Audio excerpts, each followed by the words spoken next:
Seeming the last set of tutorials turned out so well, I thought I'd do it all over again, this time but with fun with physics and fluid simulations. So, let's not waste any time and kick straight into it. Right, first thing I'm going to do is, to help you guys out this time, I'm actually going to turn on this display and going to turn on the text so you can see what I'm doing. Right, so what I'm going to do is first I'm going to delete this cube. Actually, I'm going to delete everything, and I'm going to add a plane. Let's scale this up by 8. Right, so now for this particular example I'm going to make a dam break. Fun. So first thing I've got to do is I've got to make the dam, and I've got to have it breaking, which is where our physics come in. So I'm going to add a cube. Now for this particular dam I want it to feel pretty damn big, so I'm going to click array, and what this does is it duplicates the cube and moves it over to here. So I'm going to count that by about 10 and scale it down by 0.25. Yeah, that'll do. Top.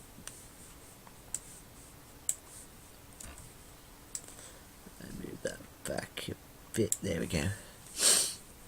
Right, I've got my width, now I want my height. So I'm going to do exactly the same thing, only this time, instead of going on the x-axis, I'm going to go on the z-axis. And I'm going to go up by 5. Then one more thing to do before adding this, which would be helpful, is to go ahead into the fluid and add obstacle and set this to be an obstacle in your fluid simulation, because otherwise if you do that later then you're going to have to do it to each and every one of these little things, and it's just not worth the hassle. So what I'm going to do is, I think that dam looks okay, so what I'm going to do is I'm going to apply my arrays. So now I have all these cubes, but trouble is I want them as different objects, so that's an easy fix. Press tab to go into edit mode, select everything, press P, separate by loose parts. So now all of these cubes are separate. Now if I go over to the game engine, is what I'm going to use for this, they have added a rigid body section to the Blender render, but for this particular example I find the game engine runs much better. But me being an idiot, I should have thought this one through a bit better. Gonna get back into game and back into before I had separated the cubes. I'm going to select rigid body so our physics simulation can work. So I'm gonna do that again. Sorry.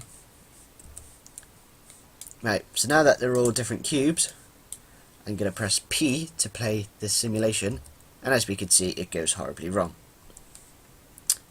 But that's okay. We notice that we can't see anything because I haven't set up a lamp or anything yet. Let's put that over there. There we go.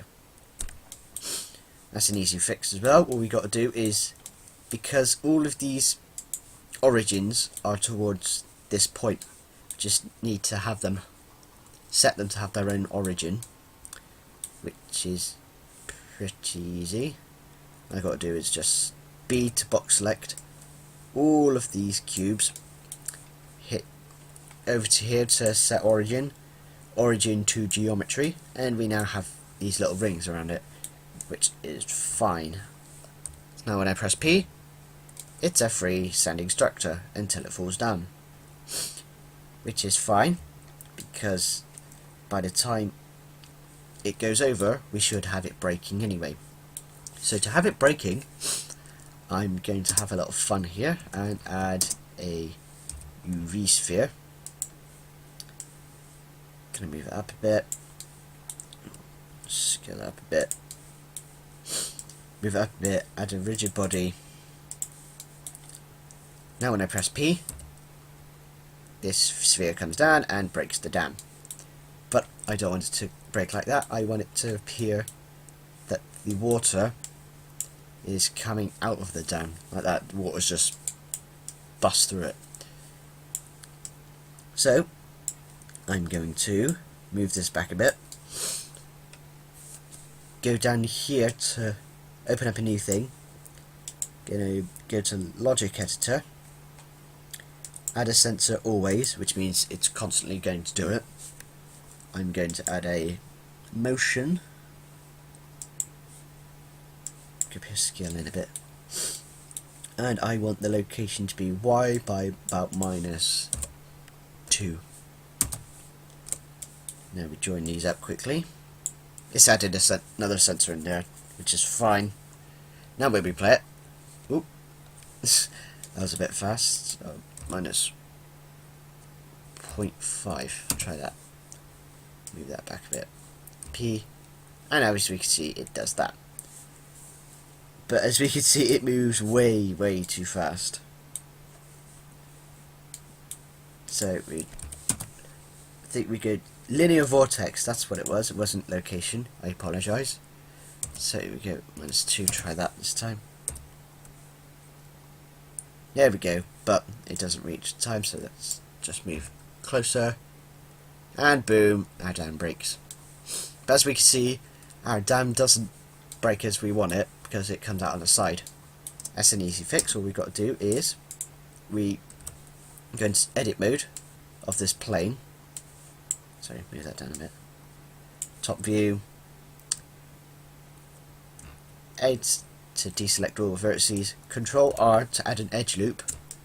Now what we've got to do is add an edge loop just to the, so it's just to the outside, otherwise it's going to mess up your simulation, your physics simulation.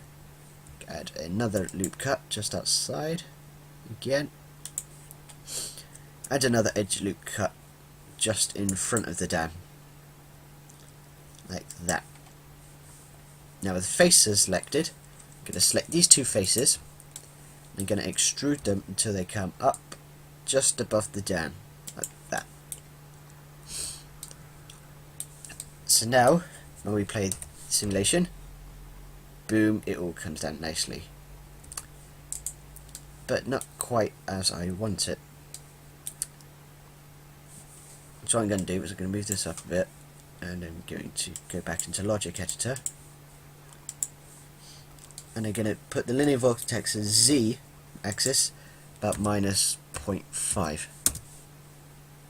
So that'll mean it will have a downwards force, which means nope. Okay,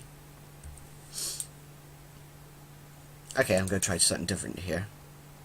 Normally that would work, but if it's being awkward for you like it is me, then just delete the UV sphere and add a cone. And this normally works just as well. Rotate x-axis by 180. Actually, do we want to break it like that? I'll try it for a second. If it doesn't work, then have it facing, not that way, face it that way, and it should work. So, like I said, I'm going to do that again quickly. Always add motion.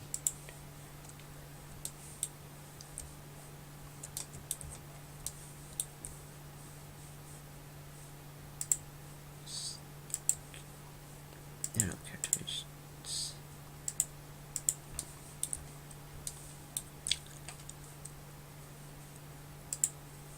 Add motion. Why is it no?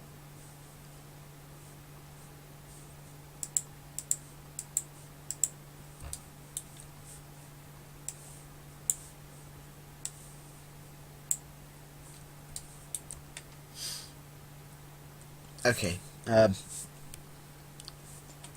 another way to get around this, if your Blender is doing this, is you get rid of these quickly, because you don't need them at the moment. You rename your comb. I'm going to call it the Downbuster.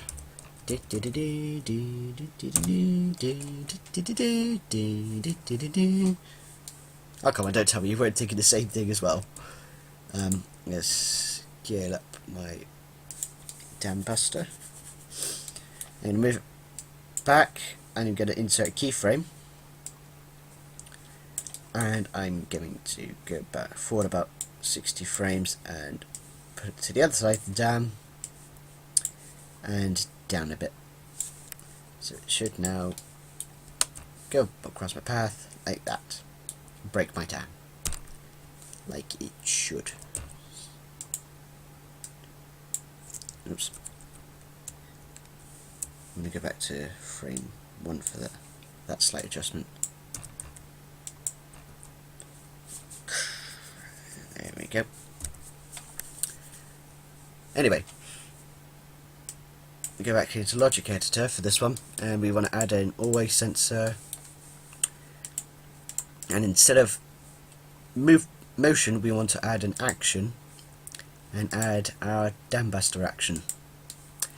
Start it at frame 1 like we did and end it at same frame 60 like we did. Link it up and go back to 3D view. You should have boom. Ooh, that's nice actually. I'm gonna. I like that. I like that.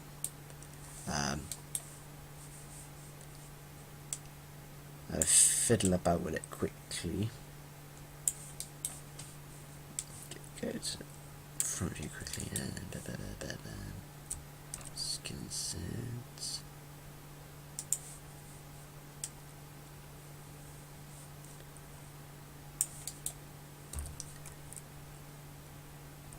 Okay, that'll do for the time being. So now what you want to do is go up to game and actually record your animation, and for the time being at the moment I want to set my FPS to 120 to get this whole thing just that, because notice the bigger things are the slower they move, so obviously I want this thing to look massive, so I want to set up my scene so it moves pretty damn slowly. So now I have my record animation set up and everything else I want set up. I can now hit play. Let that run for a little bit.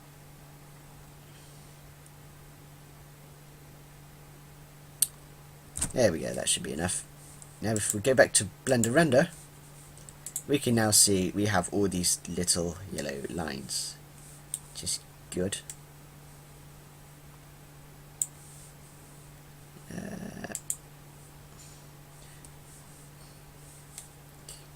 So I don't get distracted by this, I'm going to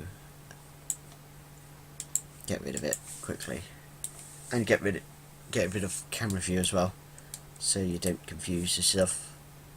So I'm going to run the animation, and boom, comes down. It should be fine. Let's run it for about 350 frames. So come through, boom, and lovely. So what I'm going to do now is I'm going to leave you to go to part 2 to set up the fluid simulation.